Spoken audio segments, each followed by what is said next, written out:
Alain, propos d'un Normand. 2 religions. Il y a 2 religions qui disent à peu près les mêmes choses, presque dans les mêmes termes, et qui sont opposées comme oui et non.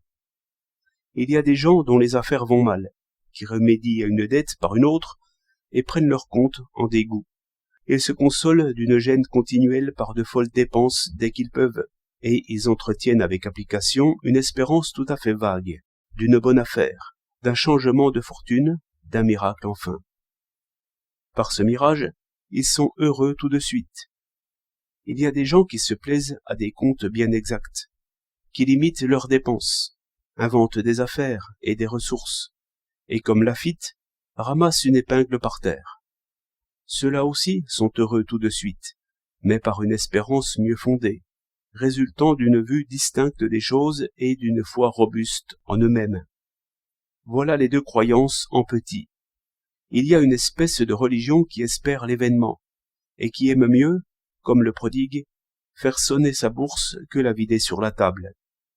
Elle convient pour les choses auxquelles nous ne pouvons rien, comme la pluie et le beau temps. Pendant plus d'1 mois, j'ai attendu ce bel été un peu tardif, et j'ai remarqué que cette espérance bien des fois trompée ne retombait pas pour si peu. Nulle raison pourtant. Il y a des étés pluvieux, nuageux et froids. Bien mieux, personne n'a aucune raison sérieuse de penser que les climats n'évoluent pas irréparablement de façon à rendre la vie humaine de plus en plus difficile. Mais aussi la supposition du contraire n'a rien de déraisonnable. Je suis ici dans le doute, et l'opinion que j'aurai dépend beaucoup de moi.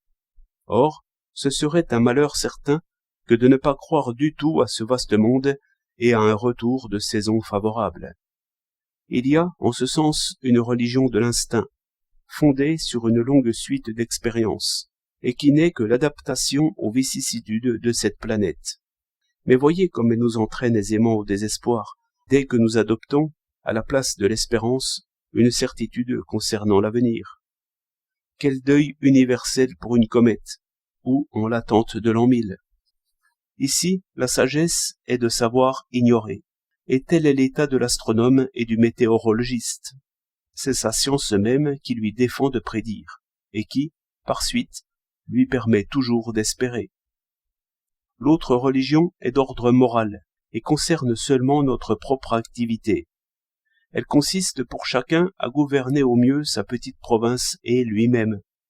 Attendre et craindre sont les 2 péchés. Oser et travailler, voilà la vertu, et le désespoir est le vice d'enfer. Car c'est une faute de croire que l'enfant méchant sera toujours méchant, ou que l'enfant arriéré restera stupide, ou que l'injustice et la force régneront toujours parmi les hommes. Et il suffit de penser qu'ici, le désespoir est parmi les causes, et que, par exemple, si 2 peuples se résignent à la guerre, ils l'auront. Il faut donc croire à la justice et à la paix. Celui qui réfléchira avec suite là-dessus apercevra une première esquisse de la religion à venir. 28 août 1913.